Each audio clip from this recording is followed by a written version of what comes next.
que la plateforme est russe et le véhicule est européen et que nous sommes au nord. Quoi qu'il en soit, il y a des choses très intéressantes, bon, on ne va pas rentrer dans les détails, hein, et donc c'est vraiment pour mesurer les propriétés géophysiques de Mars.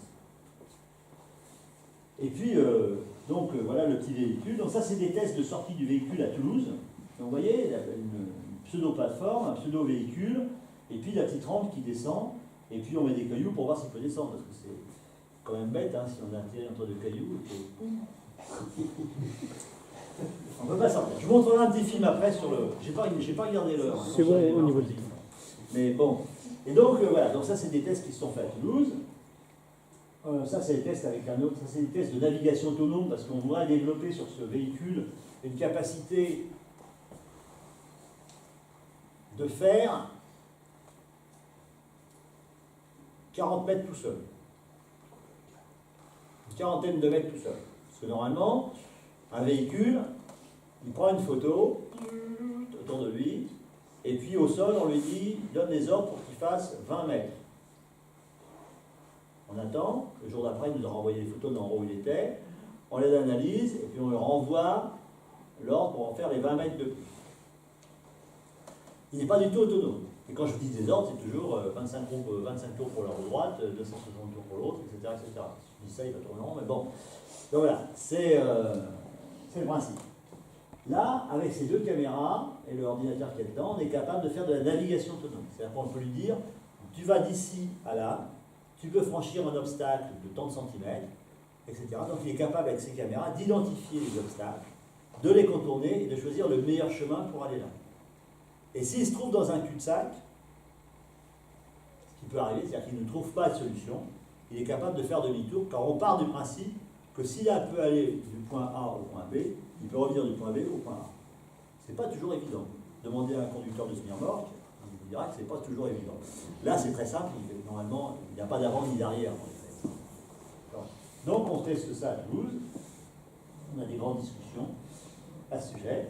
Et donc ça, c'est l'image de l'objet que nous aurons peut-être à bord, et dont les caractéristiques dont sont ces roues, et surtout ici, ce qu'on appelle la foreuse, qui permettra de forer jusqu'à 2 mètres de profondeur. De temps en temps, peut-être. Ouais, on va commencer par 50 cm. De temps en temps, peut-être. Pourquoi? Parce qu'elle ne fait que 50 cm de hauteur. Donc pour forer à 2 mètres, il faut réemboîter des trucs les uns derrière les autres, de façon automatique, bien entendu. Le seul problème, c'est qu'elle fore à peu près 5 mm par heure. Elle va travailler 2 heures par jour. Pour faire 50 cm, ça fait déjà beaucoup de jours. Et on ne peut pas laisser le foret dans le trou, parce que si par hasard, il y a un tout petit peu de givre, de glace qui se met dedans, la nuit, on ne pourra jamais le décoller. Hein? Donc, il faut le retirer, et le lendemain, il faut retrouver le même trou. Alors c'est de rien comme ça, mais bouger de 2-3 mm avec le froid, les changements de température. Température, c'est plus ou moins 60 degrés, ça a l'air de rien, mais ça peut faire tourner un petit peu une roue, machin, etc. Donc c'est pas si simple que ça. Donc 2 mètres, ça va prendre 2 mois, hein, 3 mois peut-être. Donc voilà, ça dépend du terrain, etc. Donc, beaucoup de questions sur le fonctionnement de la foreuse. Dessus, là, ici, il y a... Donc ça, c'est italien. Là, il y a un instrument pour regarder Cloupi, donc une sorte de caméra loupe qui est helvético-française.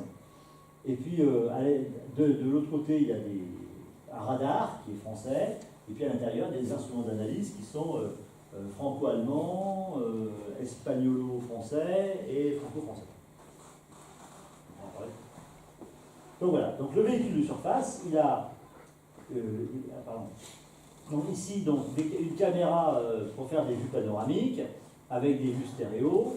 Il y a une caméra de très haute précision à l'intérieur qui est la HRSC très haute résolution.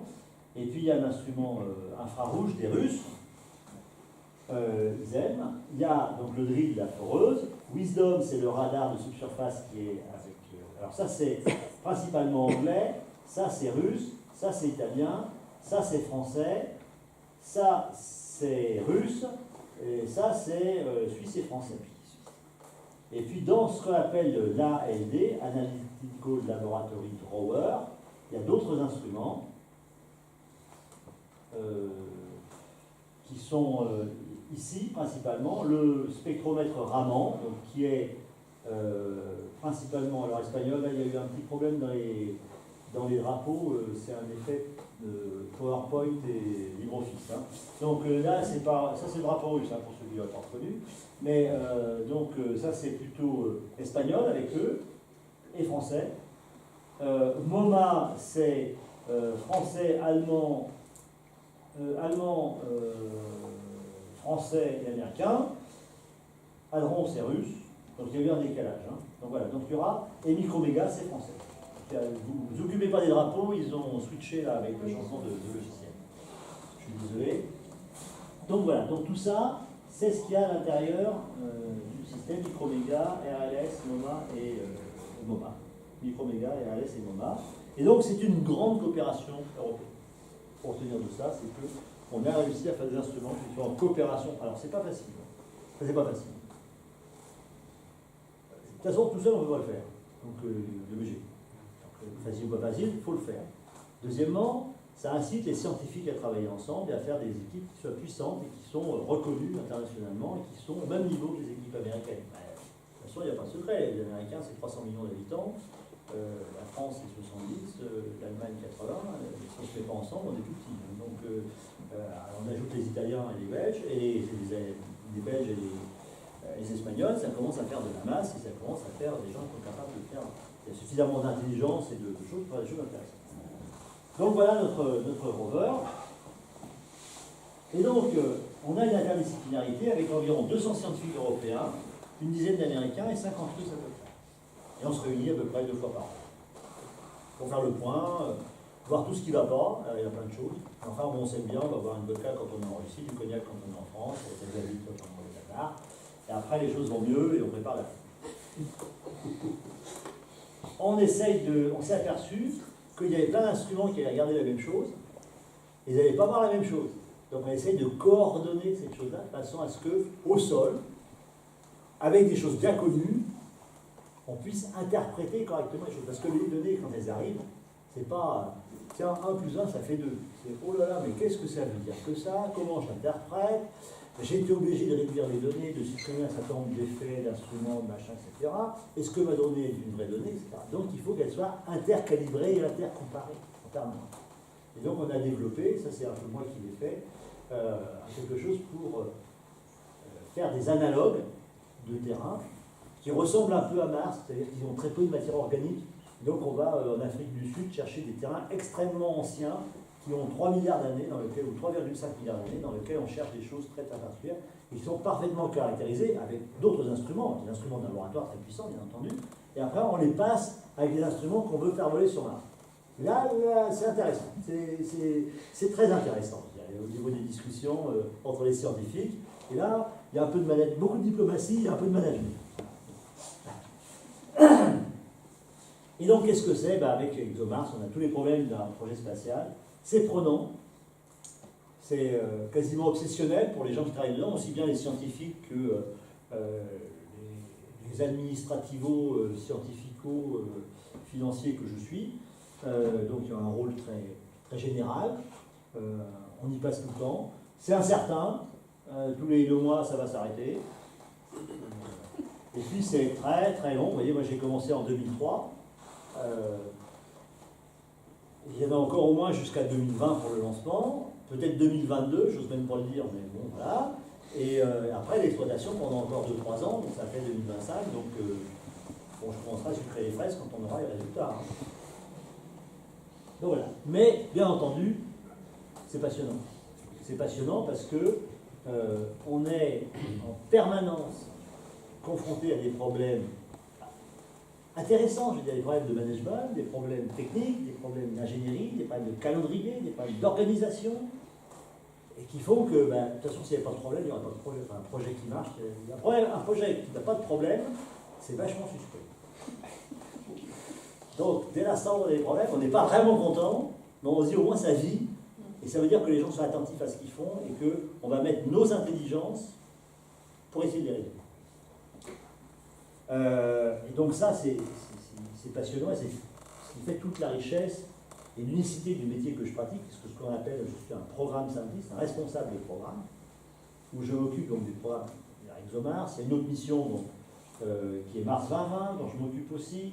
Là, on est en train de discuter avec son et plus, il y a les Chinois qui nous ont approchés pour qu'on commence à collaborer avec eux, pour aussi lancer quelque chose en 2020. Donc, on recycle aussi des choses, hein, on ne fait pas que des choses nouvelles, mais c'est ce métier, c'est cet ensemble-là qui fait que les choses sont passionnantes. Donc, actuellement, sur Mars, il y a Opportunity qui continue à fonctionner, donc qui a déjà 12 ans. Il y a Curiosity qui a 7 ans maintenant.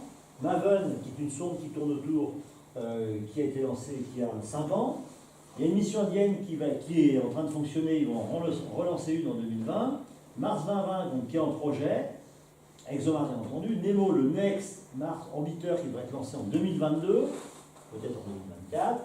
Les Chinois qui viennent d'arriver. Les Émirats Arabes Unis qui ont décidé d'envoyer une mission en 2020 pour le 50e anniversaire de la création des Émirats Arabes Unis. Ils sont venus nous voir, on n'a pas beaucoup d'argent pour faire des instruments. On va collaborer avec eux aussi, comme les Américains, comme d'autres, parce qu'ils veulent...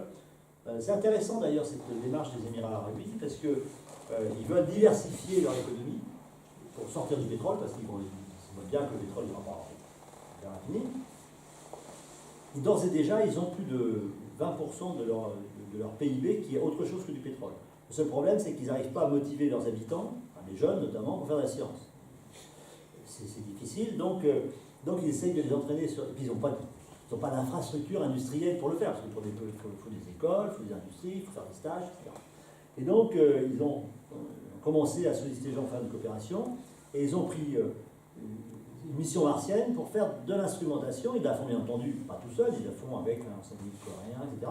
Mais l'instrumentation, ils veulent la développer en copartenariat, en partenariat avec les pays occidentaux qui ont d'habitude une culture différente, ils ont un peu l'habitude, mais avec vraiment des échanges. C'est intéressant comme démarche parce que c'était nouveau, et quand ils nous ont rendu visite, je ne savais pas, si on m'a demandé d'être là, je ne savais pas à qui j'avais affaire, vraiment. Et on a vu des gens qui étaient très au fait des problèmes spatiaux, beaucoup plus au fait que ce qu'on pouvait penser, et peut-être plus au fait que nous-mêmes des problèmes spatiaux et des questions qu'on se pose. C'est une démarche très très intéressante. Mais bon, c'est un coup unique, c'est pas quelque chose qui va être suivi par un programme martien des Émirats Arabes Unis. C'est vraiment un coup. Mais ils ont déjà envoyé quelques satellites, pas autour de Mars, mais autour de la Terre, faire de l'observation, du télécom. Et ce qu'ils veulent, c'est donner un satellite qui a une résonance scientifique. C'est important parce qu'ils disent on veut apporter quelque chose à l'humanité, on veut que ce satellite, c'est pas simplement un drapeau qu'on veut envoyer, c'est pas la Corée du Nord, c'est pas. Voilà. C'est vraiment la volonté que ça serve la science et la connaissance. Qui en soit une chose, une intention extrêmement. Enfin, moi qui intéresse les scientifiques qui pensent être. Et donc, je termine, alors je ne sais pas combien de temps j'ai mis, mais bon, je vous montrerai quelques photos, on va passer quelques films après. Donc ça, c'est un selfie. C'est vrai, hein? C'est un selfie de Curiosity, donc le gros véhicule de la NASA, donc qui fait 900 kg, qui est sur Mars, dans Gale Crater. Donc ici, on voit le sommet de Gale, le pic, hein, et ça, qui fait 5000 mètres, hein, comme ça, plus haut que le Mont Blanc, en hauteur. Et donc voilà ce selfie. Alors il manque une chose, c'est la caméra, puisqu'elle n'arrive pas à se prendre en photo. Hein. Le bras qui est là, il ne se prend pas en photo. Donc on voit les roues, et ici on voit Chemcam, donc un instrument américano-français, et cette partie elle est franco-française, donc c'est un instrument très important, avec un laser qui fait des analyses. Il tire au laser sur les roches et il analyse la roche elle-même. Donc il en est à son, je crois, 480 millième tir. Ce qui veut dire que ça fait 480 000 spectres à regarder. Et donc ça fait beaucoup de travail pour les scientifiques qui interprètent chaque chose, etc., dans les systèmes automatiques. Et donc il y a une semaine, on travaille. Ce qui est intéressant, c'est que pour gérer cet appareil-là, et pour gérer l'ensemble des appareils d'ailleurs, mais pour cet appareil-là, il y a un centre qui est aux États-Unis et un centre qui est en France. Et ils travaillent une semaine. Parce qu'en France, c'est dommage, mais c'est généralement de 6 heures du soir à 2 heures du matin. Parce que les Américains, ils travaillent aux heures américaines, bien sûr, mais donc de peau, il y a ce qu'on appelle le décalage horaire. Et donc, c'est très très intéressant. Je suis allé aux opérations, et Tout le monde est en téléconférence, des écrans partout. Et là, les gens travaillent sur les lignes de code, et ils disent qu'est-ce qu'ils veulent faire, comment ils veulent le faire. Ils décident ensemble ce qu'ils vont faire, ils le soumettent ensuite au chef de projet, qui a 2 heures pour décider ce qu'il va faire ou pas. Pendant ce temps-là, ils font une petite conférence scientifique, et après, ils discutent. Là, quand j'y étais, c'était calme, ils s'étaient pas engueulés, tout le monde était d'accord, parce qu'actuellement, le but, c'est il aille très très vite. Très très vite, il faut qu'il fasse 40 mètres par jour. 40 mètres par jour. Hein, il est arrivé en 2012, il a fait 6 km. Et il a perdu beaucoup de temps. Il a trouvé des résultats très intéressants, il a détecté des traces de choses qui pourraient ressembler à du méthane. Et donc c'est un sujet de débat et de discussion. C'est d'ailleurs une postdoctorante française, qui est en exobiologie, que moi j'étais au jury de la thèse, qui est partie aux États-Unis pendant un certain temps, qui a travaillé sur ces données, qui a sorti les données de ça, et qui vient d'être recrutée au CNRS en février de cette année, pour poursuivre ses travaux là-dessus. Donc, une grande coopération internationale avec la France, et ici vous avez ce qu'on appelle le RTG, le radioisotopique thermogénérateur, qui est là. Il n'y a pas de panneau solaire, lui, par exemple. Donc, parce qu'il fonctionne ici avec de l'énergie nucléaire. Alors, pas d'énergie nucléaire de nos centrales, hein, c'est pas une explosion contenue, c'est simplement du plutonium, donc un sous-produit de ce qu'on fait dans nos centrales, hein, dont on ne sait pas quoi faire. Enfin, on sait pas quoi faire. On sait faire des bombes avec, mais c'est pas le but. Et donc, maintenant, on fait plus de temps. Ah, pas beaucoup. Et donc, ce plutonium, simplement, il se décompose, comme tous les trucs nucléaires. Hein, et donc, en se décomposant, si je le mets dans une bonne enveloppe, il fait de la chaleur, je récupère cette chaleur et je la transforme en électricité. Toujours le même principe, mais là, c'est purement passif, c'est un effet physique connu, l'effet Seebeck. Et donc, ça donne beaucoup de puissance au système. Il ne dépend pas du soleil, parce que vous voyez, c'est bizarre, mais c'est poussiéreux derrière. Hein, vous voyez bien que c'est poussiéreux. Hein, on se croirait dans la région parisienne, là, hein, on est en train de respirer l'air des Champs-Élysées. Ben ça veut dire que si on avait des panneaux solaires, on aurait 60% de puissance au lieu d'avoir 100%. D'accord? Et donc, je pourrais rouler moins, je pourrais moins faire fonctionner mes instruments, etc. Là, il y a à peu près 1000 watts. Hein. Donc, 1000 watts, c'est votre aspirateur. Sur Opportunity, c'est des panneaux solaires, je crois. Sur Opportunity, ce sont des panneaux solaires. Parce que ça pèse quand même déjà 150 kg. Donc, c'est autant que Opportunity, c'est sûr. Et ça va, oui, ça va fonctionner pendant combien de temps, en fait, la production d'énergie? Alors, si je me rappelle bien, la décroissance du plutonium, c'est une demi-vie en 90 ans, et je crois que ça peut durer avec... De toute façon, ça peut que décroître. Et donc, disons que la vie utile, c'est entre 20 et 30 ans, quoi. Mais il y a plein de choses qui tomberont avant, ils ont des trous dans les roues, là. Et puis l'électronique, le problème très simple. Vous avez une variation de température qui est de l'ordre de entre 40 et 100 degrés, ça dépend de l'été et l'hiver, 40 et 100 degrés entre le jour et la nuit. 100 degrés. D'accord? Donc, la moindre soudure qui est soumise à ces variations de température, dilatation, contraction, dilatation, contraction, dilatation, contraction, dilatation, crac. Pas plus de soudure. Et donc, tout est important. Tout doit être bien fait, calculé, etc. Et c'est testé. Et par exemple, actuellement, dans tous ces instruments, dans tous ces systèmes, il y a ce qu'on appelle une durée de vie nominale. Alors, on vous demande que ça dure. ExoMars, par exemple, c'est, je simplifie, 6 mois. C'est pas tout à fait 6 mois, c'est un peu moins de 6 mois. Le prochain, Mars 2020, c'est 1 an. Martien. Donc ça fait déjà 6 ans. Il nous demande de tester les instruments en faisant des cycles thermiques comparables, standardisés, 3 fois la durée de vie. Quand on fait un instrument, on va le mettre dans une chambre, dans une cocotte minute réfrigérée, là, réchauffée, et on va lui faire des alternances. On va lui faire... là, on est à 3000 alternances chaud-froid pour le tester. Donc c'est déjà énorme, hein, ça a l'air de rien comme ça, mais ça prend du temps aussi. Alors, c'est pas une journée, on fait ça, on fait 50 par... Enfin, le temps nécessaire, c'est ce calcul en fonction de la base du système, mais on fait entre 10 et 50 par jour. Mais n'empêche que c'est quand même... ça prend du temps quand même. Hein. Donc voilà, donc c'est le genre de truc, tout est testé, tout est mesuré dans ça. Et c'est pareil là-dedans, tout ce que vous voyez là-dedans, ce n'est que de l'intelligence. Et ce qui coûte cher, c'est toute l'intelligence qu'il y a derrière. Donc voilà ce que je voulais vous présenter pour vous présenter ExoMars. ne suis pas rentré dans les détails de la science, alors on peut en parler après, parce que après c'est quand même très spécialisé, et puis m'intéresse de voir l'élan, le mouvement. Alors qu'est-ce qu'on va aller chercher? Quand même, à un moment donné, on fait ça pour aller chercher quelque chose qui est de l'exobiologie. Donc, pourquoi est-ce qu'on va sur Mars? Mars est donc la 4e planète du système solaire par rapport au Soleil, et c'est un endroit qui a beaucoup fasciné les hommes, et depuis qu'on l'explore, depuis la première sonde qu'il a explorée, on s'est aperçu que c'était une planète qui était intéressante et qui pouvait avoir à un moment donné eu de l'eau liquide à ses surfaces. Et donc, quand on dit eau, l'exobiologiste dresse l'oreille et il traduit vie. C'est pas aussi simple que ça, bien sûr. Mais si sur Mars il y a pu y avoir de l'eau liquide à un moment donné, parce qu'il y a des traces de fleuves, il y a des traces de roches sédimentaires, il y a des argiles. Roches sédimentaires, c'est les millefeuilles, hein, c'est des couches les unes derrière les autres. Ça veut dire qu'il y a de l'eau qui a coulé et que petit à petit ces couches se sont formées les unes derrière les autres. Donc ces roches sédimentaires, eh bien tout ça, ça veut dire qu'à un moment donné, s'il y a eu les mêmes conditions que sur Terre, il peut y avoir eu les mêmes réactions qui, à un moment donné, ont mené à l'émergence d'une forme de vie. Sur Terre, c'est la forme de vie que nous... C'est pas forcément la forme de vie que nous connaissons aujourd'hui qui a émergé, mais ça a commencé comme ça, et donc il aurait pu y avoir la même chose sur Mars.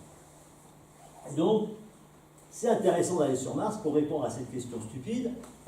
Sommes-nous seuls dans l'univers? Si jamais il y a eu quelque chose sur Mars, sommes-nous seuls? Je ne dis pas nous, beaux comme nous sommes, je parle forme de vie, c'est-à-dire capable. Alors la vie, on ne sait pas la définir. La vie, c'est faire plus de soi-même par soi-même. Je résume, quand on est petit, on grandit, quand on est vieux, on grossit. D'accord? C'est-à-dire que je prélève dans l'environnement les éléments que je transforme pour faire du moi-même. C'est ça, le métabolisme. La deuxième chose, c'est être capable de se multiplier. C'est-à-dire que N individus soient capables de faire N plus 1. Les bactéries, c'est une bactérie qui fait 2 bactéries. Chez les organismes supérieurs, généralement, ces 2 individus font un 3e individu. C'est le principe. Il pourrait y avoir des formes où il faut se mettre à 5 pour faire 6. C'est pas le 6. D'ailleurs, ça pourrait se traduire sur le plan social. Bon. Non, mais la biologie, c'est cette ouverture-là aussi. Donc ça, c'est la forme de vie, c'est être capable de se multiplier. Mais se multiplier comme ça serait dommage parce que ça ne marcherait pas. Parce que forcément, à un moment donné, la vie, elle apparaît dans un environnement et on sait que les environnements, ça change. Donc si je n'ai pas la capacité de transmettre l'information d'un individu à l'autre, mais que cette information elle soit imparfaite pour qu'il y ait des mutations qui puissent apparaître de façon aléatoire, si le milieu change, ben, ce qui est parfaitement adapté à ce milieu, ça va disparaître. Et là, il faut être capable d'évolution darwinienne, c'est-à-dire que parce que l'information se transmet de façon imparfaite, et ben ces imperfections, elles font que les individus ne sont pas identiques les uns aux autres, et qu'à un moment donné, s'il y a un changement de milieu, et ben, il y a si cette population, il y a des individus qui sont mieux adaptés au nouvel environnement, ils vont petit à petit prendre l'avantage sur les autres, pas en leur tapant dessus, mais simplement ils vont se multiplier plus vite, ils vont avoir un meilleur accès à la nutrition, vont être plus tolérants à la température, et donc ils vont prendre, la population va se transformer, et une nouvelle population va apparaître. Pour peu qu'il y ait une grosse vague qui passe par là, et ben ça fait 2 populations séparées, une qui est adaptée à un milieu et l'autre qui est adaptée à l'autre milieu. Et petit à petit, ça fait des populations différentes, et c'est le début de l'évolution. Et c'est ce qui amène de la bactérie aux organismes supérieurs par l'évolution darwinienne. Donc pour nous, la vie, c'est ça. Donc on ne sait pas, ce qu'on va chercher, c'est les débuts et les prémices sur Mars. Comment ça a commencé? Parce qu'on se doute bien que ça n'a pas duré longtemps, il y a beaucoup d'éléments qui montrent qu'actuellement, il n'y a pas de martiens qui sont en train de construire des immeubles, à peu près sûr. Et puis les traces qu'on a sont des traces vachement... On n'a pas de traces de vie, de forme de vie, mais là où on va aller chercher, Si on a, c'est une forme de micro-organisme, des microbes tout petits, voilà, des microbes monocellulaires. Et donc on va chercher ça. Et donc voilà, c'est l'objectif d'ExoMars, et c'est pour ça qu'on va sur Mars, c'est pour ça qu'on fait tous ces efforts vers Mars, c'est le seul endroit où on a des chances de trouver ça. La deuxième raison, c'est d'essayer de comprendre comment ça a pu se passer sur Terre, parce qu'on dit, ben, la vie elle existe sur Terre, la preuve, des gens beaux, intelligents, comme moi, enfin, la vie existe. Donc, une fois qu'on a dit ça, on dit, mais d'où ça vient? Et donc, on va chercher des traces dans le passé. Donc, on s'est remonté. Alors, le problème, c'est que sur Terre, on a un truc, c'est bête, hein, on est une grosse planète, on a ce qu'on appelle la tectonique des plaques. La tectonique des plaques, tous les 200 millions d'années, remise à zéro de la surface de la Terre.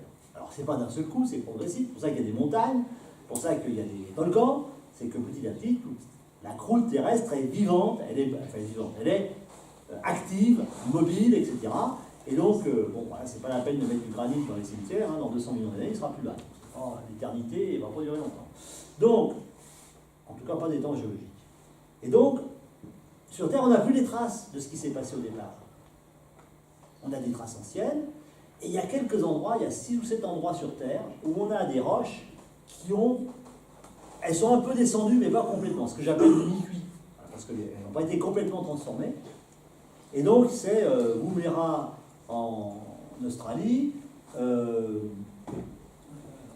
il y a le Canada, il y a Ishua en Islande, il y a Greenbelt en Afrique du Sud, essentiellement ça, il y en a un petit peu en Amérique du Sud, mais pas beaucoup parce que c'était traces transformées. Et donc c'est là qu'on va aller chercher les traces les plus anciennes de la géologie qui existait à ce moment-là, et éventuellement des traces de vie qui ont été modifiées parce que ces roches-là, elles ont été comprimées, chauffées, transformées, mais pas complètement. Et par exemple, quand on va en Afrique du Sud, il y a des falaises, donc c'est des trucs qui font 50 km sur 50 km, hein, c'est pas rien non plus, ça fait beaucoup, un gros morceau, mais bon. Et donc, quand on marche le long, on a des bandes, c'est des strates, hein, des strates qui sont formées comme ça, puis elles sont descendues, puis elles sont remontées, et là elles sont verticales comme ça, et tous les mètres, je fais 1 million d'années, quand je me déplace. Et donc, je peux, en faisant des prélèvements les uns derrière les autres, je vais savoir l'évolution de la géologie et de la chimie qui s'est produite à ce moment-là. Et donc c'est spectaculaire, hein, ça s'appelle des BIF, des Banded Iron Formation.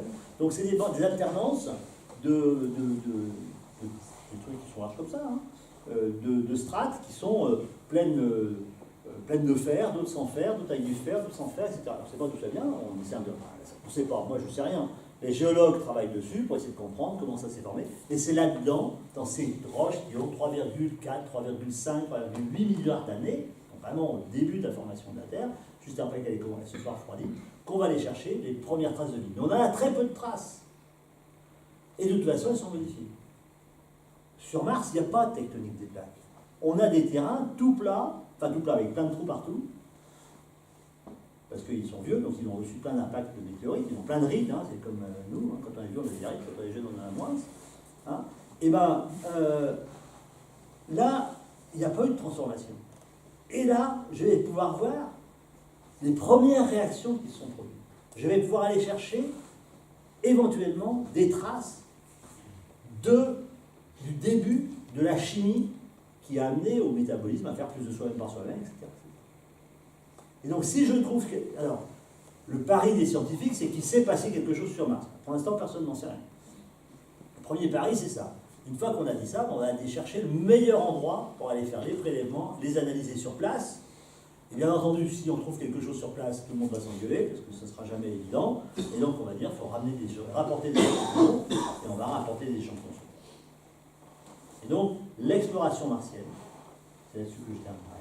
L'exploration martienne, elle a donc 2 objectifs. Le premier objectif, c'est de voir si effectivement une forme de vie a pu se développer dans l'endroit qui est le plus favorable dans le système solaire, Mars, comparé à la Terre. Deuxièmement, essayer de comprendre l'origine de l'apparition, de l'émergence de la vie sur Terre. Et bien entendu, si on comprend ces 2 choses, on pourra commencer à essayer d'interpréter ce que l'on pourra recueillir à partir des autres endroits du système solaire d'intérêt, même s'ils sont très différents, et surtout à partir des exoplanètes que l'on a découvertes depuis 1995 et qu'on continue à dénombrer actuellement. On en est à 3000, 4000 maintenant. Bon, mais il y en a des millions. Hein, mais après, le problème, c'est qu'une fois qu'on a beaucoup de choses comme ça, il faut les classer, les mettre dans des cases, etc., puis aller chercher la bonne cible, en sachant que là, on n'ira pas les voir parce qu'elles sont beaucoup trop loin, et qu'on ne pourra que les observer par le petit trou de la serrure, et ça ne sera pas facile d'interpréter quelque chose. Mais ça, c'est une autre histoire à laquelle on travaille déjà, mais donc on verra les choses intéressantes dans une dizaine d'années, dans les années qui viennent. Voilà un peu pourquoi on va sur Mars. Et pourquoi on dépense tout cet argent. Hein, à un moment donné, c'est vrai, il faut parler. Attendez. Ça ne se fait pas qu'au fond du garage avec des bénévoles. Hein. D'accord, ce que je vous ai montré, les câbles, les machins, etc., l'intelligence, tout ça, ça a un coût. Hein. C'est pour ça que quand on fait des études, voilà, ça coûte cher parce qu'il faut payer tout ça. Et donc, le programme ExoMars actuellement, pour l'Europe, hors les instruments, il est à peu près à 1,5 milliard d'euros. C'est-à-dire que depuis 2003 jusqu'à 2022, pour l'instant, ce qui est prévu, donc, on a prévu, c'est pas 1 milliard par an. Il y a 1 milliard pratiquement sur 20 ans, c'est pas énorme, 50 millions par an. C'est pas rien non plus. Mais bon, 50 millions, c'est quoi? C'est 2 collèges en Europe.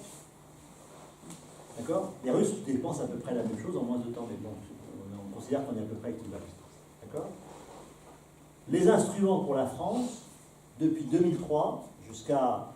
Alors, je ne vais pas le dire, bon, normalement, actuellement, on est à 42 millions d'euros pour l'ensemble des instruments des contributions françaises. Bon, grosso modo, en 2022, c'est ce qui est prévu pour 2018. Maintenant, si on tire en 2020 et qu'on l'exploite jusqu'à 2022, ça va forcément coûter plus cher.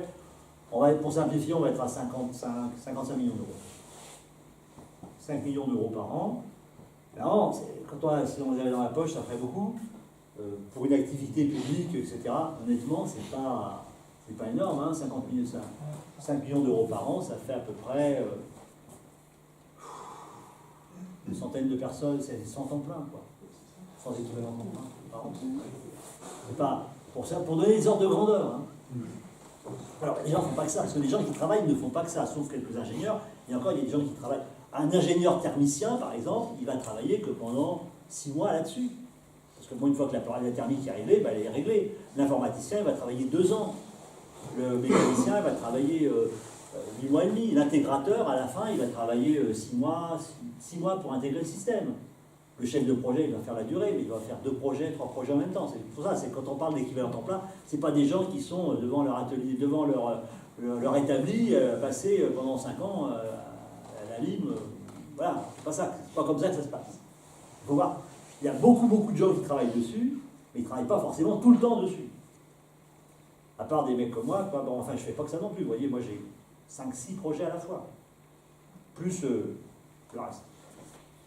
Donc voilà, grosso modo les ordres de grandeur. Il faut parler d'argent aussi, c'est pas gratuit tout ça. Alors évidemment les chiffres sont impressionnants quand on les met à brut comme ça. Sur la durée, c'est pas... Quand on manipule des chiffres, je dirais du domaine public ou industriel, c'est pas... Un Airbus, c'est 800 millions d'euros. Je veux dire, c'est pas... voilà, c'est pas l'ordre de grandeur. Donc voilà, je suis prêt à répondre à vos questions. Je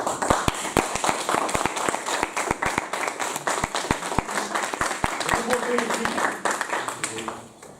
en même temps. Alors, là.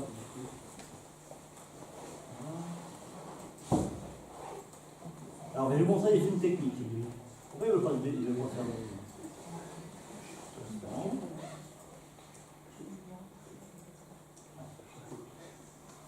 Alors, je vais vous montrer 2 films. Actuellement, par exemple, il y a un débat. Est-ce qu'il faut faire du wheel walking? Alors, normalement, les roues, c'est fait pour rouler. Si je mets les roues dans du sable, à un moment donné, elles ne roulent plus, elles s'enlisent. Si j'ai mon petit instrument qui s'enlise, c'est embêtant.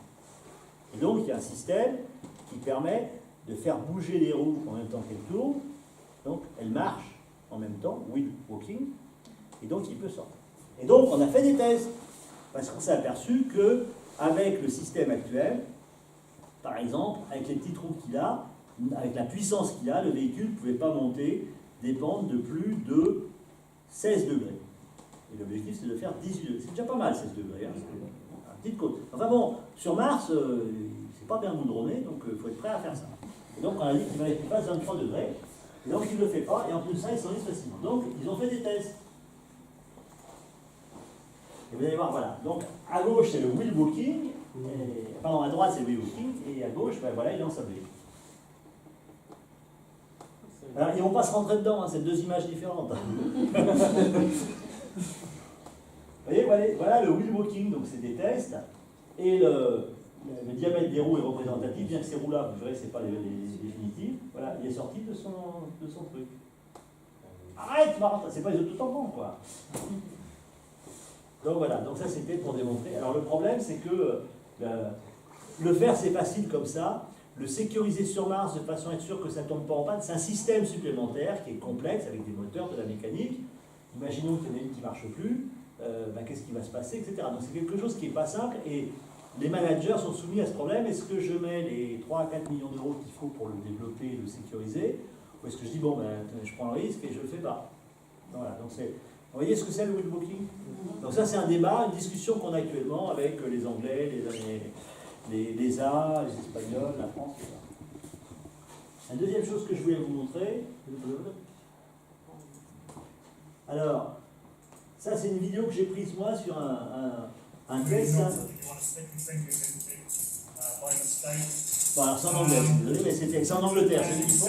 Et donc c'est des essais de fonctionnement du véhicule, alors c'est un peu long. Ça fait combien? 6 minutes? Vous aurez la patience? Donc en fait, ce sont des roues qui ne sont pas des roues solides, c'est des roues en métal. Vous allez voir, qui sont faites pour essayer de passer par-dessus les obstacles. Donc, et la masse du système, c'est la masse qu'aura le véhicule sur Mars. D'accord? Nous, on est 3 fois plus lourd sur Terre que sur Mars. Donc, là, au lieu de faire 200, il fait 100 kg. C'est pas les 300 kg, ils sont faits. 340 kg exactement. Et donc, ils ont fait un terrain martien, avec du sable, et des cailloux, parce que sur Mars, vous savez, des cailloux. Et donc, je vais vous montrer un peu comment est-ce que je montre, j'ai fait des gros plans, c'est moi qui fais tout, j'ai fait des gros plans sur les roues et de la façon dont ils fonctionnent. Alors, ça fait un bruit un peu de... That will usually be this kind of view that if you're pushed off in head, so if you hit a rock and get deflected. Donc là, il n'est pas télécommandé, il y a un fil, il y a un gros câble. Alors vous allez voir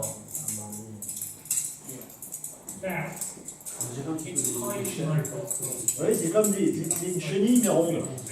So literally, I'm quite happy to pick up any rock in front of us, stuff it in front of us, and it'll happily go over it. Quand il n'y a pas assez de cailloux, on en met.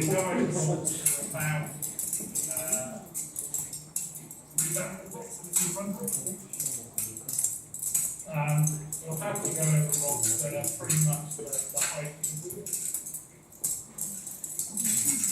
Now we've got 6 minutes. You don't have to do what's hard.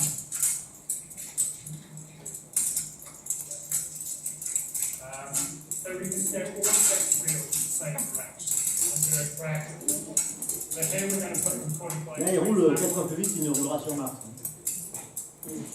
Again, without steering while we're interacting with that rock, they are C'est un peu comme ça, on a l'impression comme ça.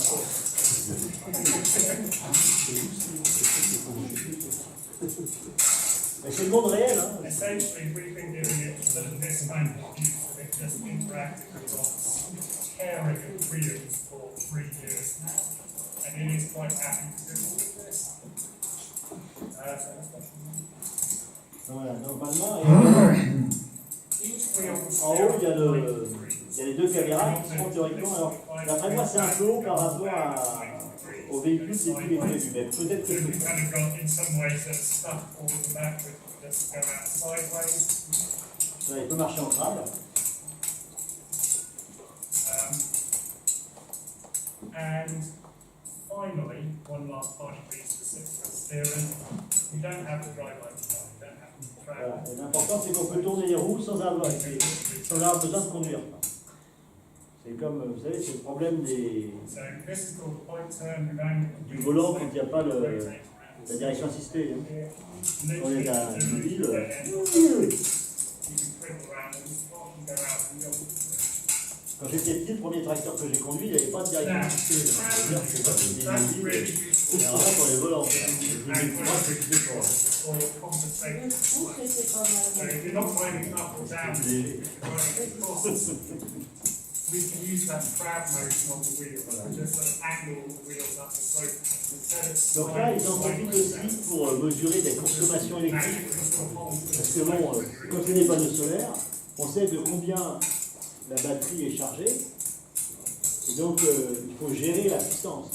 Donc là, dans le cas, non seulement ils envoient la puissance, mais ils calculent la puissance nécessaire pour franchir l'obstacle. Et donc, dans le système de navigation intelligente, quand il verra des obstacles, il calculera en même temps la puissance avec des marques nécessaires pour passer l'obstacle. On dira, est-ce que j'ai assez de réserve pour passer au bas? Je ne vais pas passer la vie comme ça. Et donc voilà, donc c'est toute une gestion tout à fait particulière qu'il faut faire. Donc là, il montre la garde au sol qui est suffisamment intéressante. If that rock, for example, was under the road here, and we had some dips in the sand. Donc voilà, donc ça c'est des tests qui se font actuellement. Ça j'ai pris donc j'avais la date au départ, c'était une réunion qui est au mois If d'octobre the cette 30 année, metres donc, away, there's the first en 5 meters Angleterre. and you're Donc looking at Airbus the UK, Airbus Angleterre. It's not just can go over that rock. Over here, is there a dimple in the sand or a small hole in the sand that means that wheel will get too low in the sand and the bottom of the road will dry round out. So you have got to be quite careful. Non, je ne sais pas si ce sera les rôles définitifs, mais voilà, c'est ressemble. En tout cas, c'est l'intention qu'ils ont. Ça et le wheel walking. Point Donc, of autonomous navigation bon, il reste combien? to get rid of that En rock. une minute, on va. So, autonomous navigation can both decide to plan around that, or if you want to, it can just check the path and just stop the way with it. So, any questions about that? Et les roues sont toutes petites, hein. C'est bien notre crâne parce que je pense que tout le monde a poussé une poussette dans sa vie, hein, quand elle était trop, quand Okay, elle arrive so au we're driving trottoir. slightly Très bien, off hein. the corner, actually. Le problème dans le moment, évidemment, ça doit s'allumer au boulot. Après, ça dépasserait du. Et justement, là, ils ont, avec la souplesse et je suis pas sûr qu'elle dure très longtemps, il faut voir faire des tests d'usure après. Mais normalement, ils devraient être capables de faire à peu près. L'idée, c'est qu'ils fassent. Enfin, on discute justement. Et normalement, il doit fonctionner pendant 200 jours, à 40 mètres par jour. Donc, ça fait théoriquement 8000 mètres. S'il fonctionne un jour sur 3, on aura de la chance. Donc, ça fait déjà 2,5 km. Voilà. Donc, c'est pas beaucoup. Et 2,5 km, en sachant que notre problème, c'est qu'il va atterrir dans une ellipse d'incertitude qui fait 100 km de long sur 30 km de large. Bien entendu, on vise un endroit intéressant, mais surtout un endroit où il n'y a pas des gros cailloux. Parce qu'il ne s'agit pas que quand la plateforme arrive, elle descend de la pente en faisant bodegom, et on a tout perdu. Et donc, les gens, pour choisir un site d'atterrissage, ils prennent des photos prises par MRO, ils comptent le nombre de rochers, ils comptent la grosseur des rochers, les pentes, etc. Il y a un énorme travail qui est fait là-dessus. On va faire une conférence là-dessus. Hein. Et ce choix des sites d'atterrissage, c'est très très embêtant. Et pour avoir sur Mars un truc qui fasse 100 km de long sur 30 km de large, c'est pas si simple que ça. C'est-à-dire, si on tombe à un endroit et qu'au total on a fait que 2 km autour, pour vraiment que ça soit intéressant, donc il faut qu'il y ait la plus grande surface possible qui soit intéressante. Donc ça aussi, c'est des débats, c'est des travaux scientifiques. Vous voyez, la moindre chose demande une attention particulière, parce que le but, c'est certes d'atterrir sur Mars, mais c'est aussi d'en tirer quelque chose, donc d'aller dans un endroit intéressant. Et donc c'est vraiment, c'est ça qui est passionnant. Chaque point pose une question passionnante. À vous. Quelle heure il est? Ah, je ne l'ai plus, là.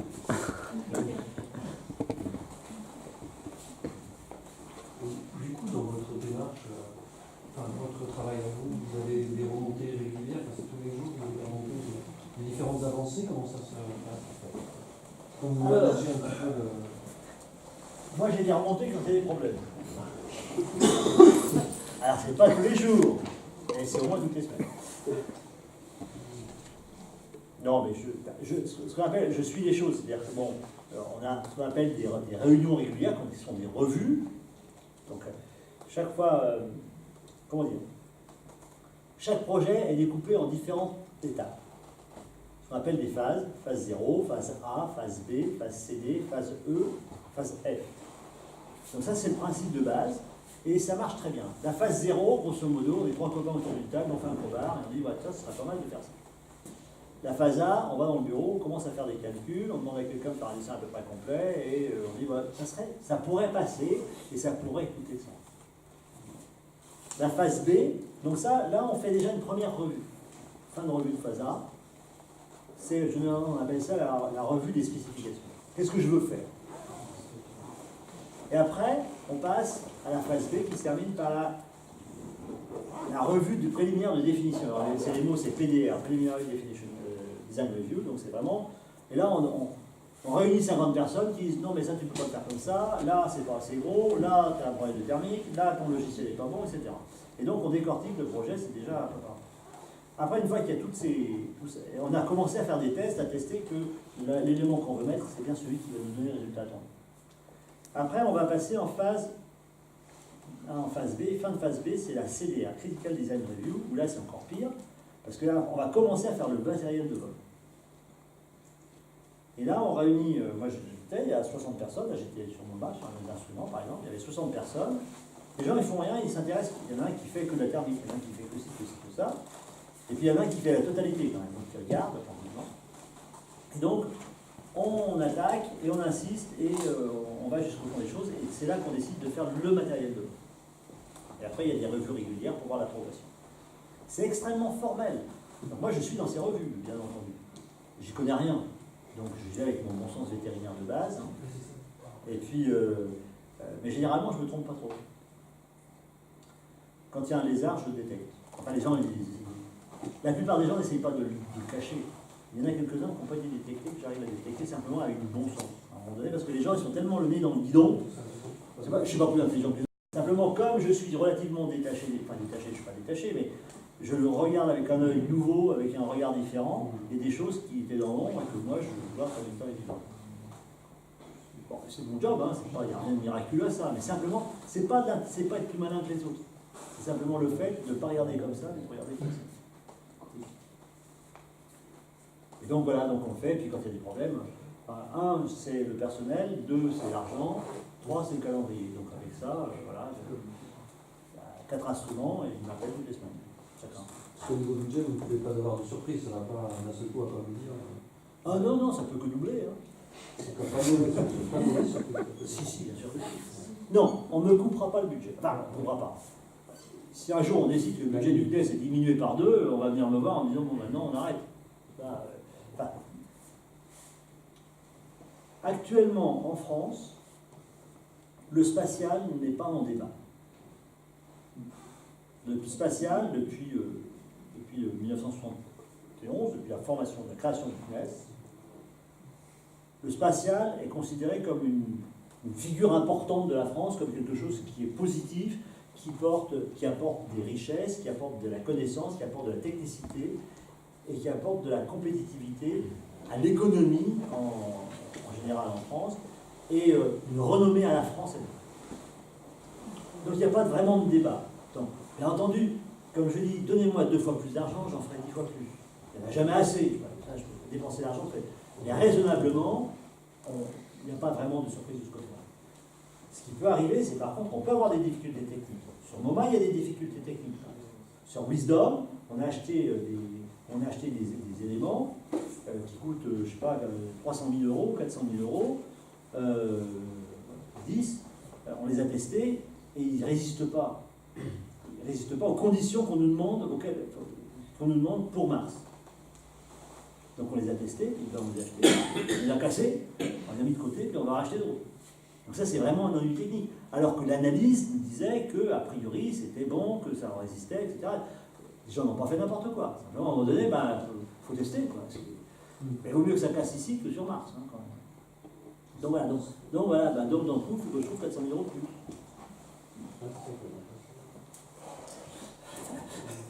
Voilà, donc on peut avoir des mauvaises surprises comme ça. Sur Noma, je sais que je vais avoir des surcoûts, je vais avoir 1 ou 2 millions de surcoûts parce que je vois qu'il y a des grosses difficultés techniques, il y a des choses que les gens ne savent pas faire.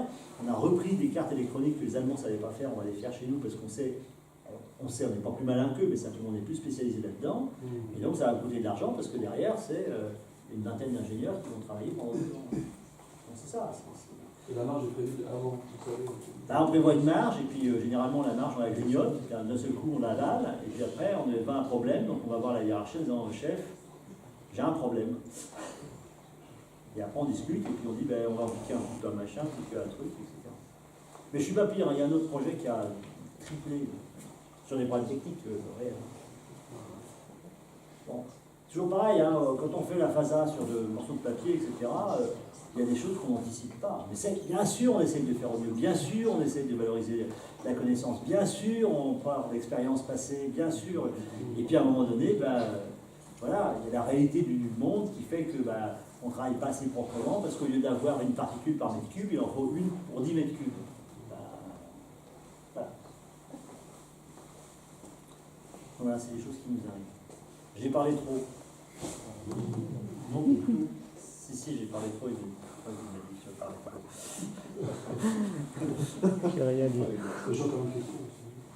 Allez-y, hein, lâchez-vous. Je suis là pour ça. Je me demande comment vous êtes passé de vétérinaire à ce travail où on quitte un peu le vivant pour aller chercher du vivant très hypothétique. Ah, mais c'est l'histoire d'une vie, ça. Alors, très rapidement, quand j'étais petit, j'étais vétérinaire. Enfin, j'ai soigné les veaux, les vaches, les cochons, les chèvres, les grands-mères. Pas de problème. Et puis après, je suis allé à l'école vétérinaire parce que c'était amusant de faire autre chose. Et donc, on m'avait demandé d'être assistant. Bon, ça m'amusait. Je gagnais 3 fois moins d'argent, mais bon, c'était rigolo. C'était une position d'attente. Puis enfin, on m'a dit que ce serait bien si tu reprenais un laboratoire. Donc, j'ai repris un laboratoire. Je ne connaissais rien. J'ai dit à mon chef, mais j'y connais rien. Il m'a dit, c'est pas grave, tu apprendras. Et donc, je suis devenu responsable d'une dizaine de personnes. J'ai appris en même temps. En même temps, je suis retourné à la fac parce que je savais bien m'occuper des veaux, des vaches et des cochons, des grands-mères, mais pas tellement m'occuper du laboratoire. Puis un jour, j'ai vu une petite annonce pour devenir astronaute. Je dis, c'est exactement ce qu'il me faut, et donc j'ai postulé pour être astronaute. Et donc en 1985, j'ai été recruté comme spationaute français pour voler pour faire des expériences sur des animaux, des singes dans l'espace, pour faire de la physiologie animale dans l'espace. Et donc tout était bien parti, tout marchait très bien. J'étais tellement beau et intelligent qu'il n'y avait aucun autre pour moi, bien entendu. Et jusqu'au jour où, en 1989, les soviétiques ont été un peu mous du genou en Allemagne, et puis ils ont laissé les Allemands de l'Est traverser le monde. Ça a changé le monde. Ça change toujours le monde, hein. C'est un événement quand même majeur du XXe siècle, enfin, majeur de la dernière moitié du XXe siècle. Alors vous dites pourquoi ce pauvre idiot il a été affecté par cette histoire-là. Il se trouve qu'à ce moment-là, la Russie a été très rapidement ruinée. Complètement ruinée. Les gens n'étaient plus payés. Nous, on travaillait déjà avec eux, il n'y avait plus d'argent. Moi, je me rappelle, je partais avec des valises de café, de chocolat, des chaussures de 47 parce qu'ils ne pouvaient pas du 47 pour les enfants, même du 42, et des chaussettes, et tout ce qu'on veut, etc. Les collègues russes, je les alimentais comme ça. Ils étaient ruinés, et donc ce qui se passait, c'est que tout le monde allait faire son marché. C'est un peu comme après-guerre avec les Allemands et les fusées. Mais là, c'était un système un peu de paix. Hein. Et donc, tout le monde y allait. Et puis, il y avait des pays moins amis que d'autres, qui avaient des visées nucléaires quand même, parce que le monde spatial, c'était quand même très pauvre du nucléaire. Donc, Corée du Nord, Pakistan, Iran, Irak, Chine, Inde. Bon, donc là, les pays occidentaux ont dit, bon, stop. Il faut arrêter cette hémorragie parce que on va diffuser la technique nucléaire, donc ils ont développé des choses avec le nucléaire, mais ils vont diffuser aussi les vecteurs nucléaires. Parce que faire une bombe atomique, c'est pas un origami, c'est pas un problème, c'est d'en faire une bombe, c'est d'envoyer ailleurs. Donc pour l'envoyer ailleurs, il faut des vecteurs. Les vecteurs, c'est des fusées. Fusée, c'est la même chose qu'un missile. Pareil. Ça même famille. Alors, ça a commencé par les missiles, et la fusée, c'est la version civile du missile, qui est différente, mais c'est un peu pas la même principe.